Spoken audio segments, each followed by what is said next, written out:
हाँ भाई, तो अगर आप लोग ये वीडियो देख रहे हैं तो ये तो पक्का है कि आप रेगुलर वे में सिनेमा अपडेट्स और सिनेमा कंटेंट को देखते होंगे। तो मैं आपसे एक सवाल पूछता हूँ, सवाल का जवाब मैं आपको पहले ही बता देता हूँ। जवाब है एनिमल। तो आपको बताना ये है कि इस साल का सबसे अच्छा ट्रेलर आपको कौन सा लगा, जिसने हाइप और बस जैसे शब्दों को पीछे छोड़कर आपके दिल में ये बिठा दिया हो कि साला इसे देखना तो बनता है।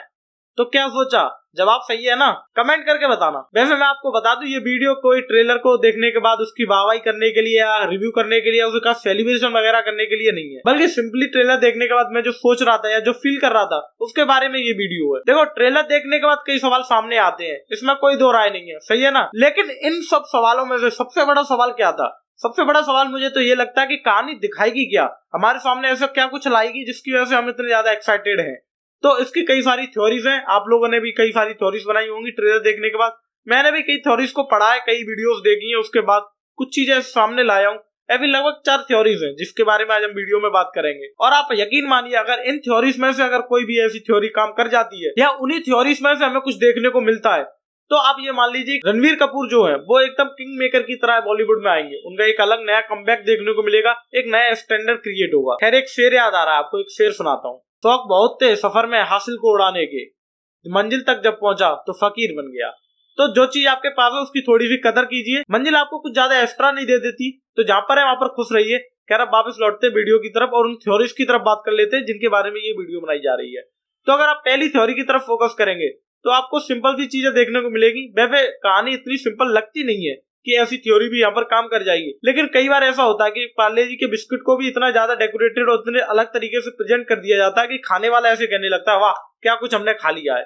तो वैवाही कुछ ऐसा यहाँ पर भी देखने को मिल सकता है, क्योंकि जब आप ट्रेलर देखते हो उसमें तो रणवीर कपूर और रश्मिका की आपने केमिस्ट्री तो देख ही ली होगी और वो लव बॉन्डिंग भी देख ली होगी। लेकिन आप जब उनकी बॉन्डिंग से थोड़ा सा नजर हटाएंगे, अरे आप उस सवाल पर लौट आए कि रश्मिका ने आखिर बोला क्या था, उसकी खोज थोड़ी अलग चल रही है। अगर मालूम पड़ता है तो मैं आपको जरूर बताऊंगा।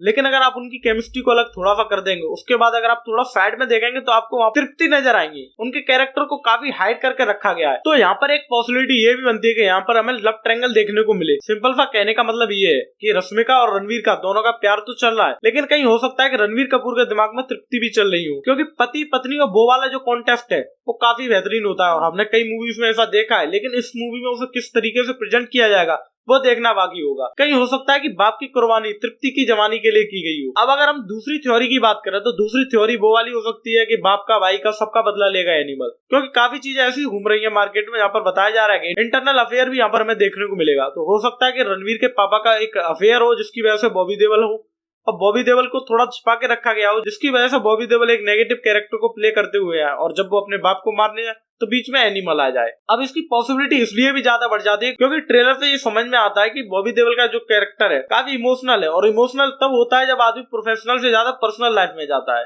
तो हो सकता है कि ये भी थ्योरी यहाँ पर काम कर जाए। अब देखना ये होगा कि ये थ्योरी काम करती है या फिर अगली जो 2 थ्योरी बची है उनमें से कोई थ्योरी काम करती है। अब अगर आप तीसरी थ्योरी की तरफ नजर डालेंगे तो आपको एक चीज समझ में आएगी।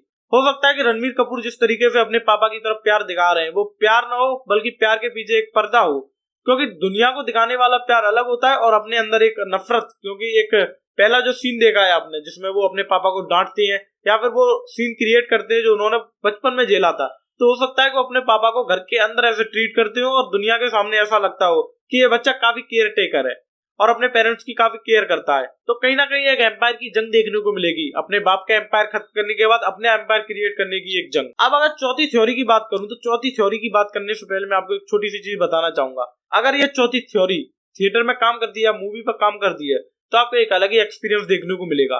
क्योंकि जिस तरीके से आप ट्रेलर देख रहे हैं उसमें एक चीज आपने नोटिस की होगी कि बॉबी देओल का कोई भी डायलॉग यहाँ पर देखने को नहीं मिलता। एक और चीज आपने सिमिलर चीज देखी होगी कि आपको रणवीर कपूर का और बॉबी देओल का जो ड्रेस कोड है या ड्रेस कलर है वो एकदम सेम देखने को मिलता है। अब ये कोई कोइंसिडेंट नहीं होगा, काफी सोच समझ के इस चीज को मैनेज किया गया है। अब यहाँ से एक चीज बाहर आती है कि जो बॉबी देओल है वो सिर्फ एक इमेजिनेशन है रणवीर कपूर के, जहाँ पर हमारा एनिमल वो सब कुछ सोचता है जो वो करना चाहता है और उसकी वजह से एक इमेजिनेशन क्रिएट होता है, एक ऐसा बंदा क्रिएट होता है जो वाकई में एग्जिस्ट करता नहीं है। और अगर आप रश्मिका का वो डायलॉग देखेंगे जहाँ वो कहती है कि आप अपने दिमाग में सिर्फ एक गोस्ट से लड़ रहे हैं, तो वहां से एक चीज क्लियर होती है कि एक थ्योरी इस तरीके से प्रेजेंट की जाए जहाँ पर रणवीर कपूर जो है वो बॉबी देओल को सिर्फ प्रेजेंट समझते हैं, वो वाकई में है नहीं। तो नेक्स्ट लेवल का कंटेंट यहाँ पे हमें देखने को मिलेगा। तो आप लोगों के क्या विचार है? आपको कौन सी थ्योरी ऐसी लगी जो आपने सोची हो, या फिर ऐसी थ्योरी जो वाकई में आप देखना चाहते हैं? आप लोग कमेंट बॉक्स में जरूर बताना। बाकी मिलेंगे अगली वीडियो में, तब तक के लिए take care and bye bye.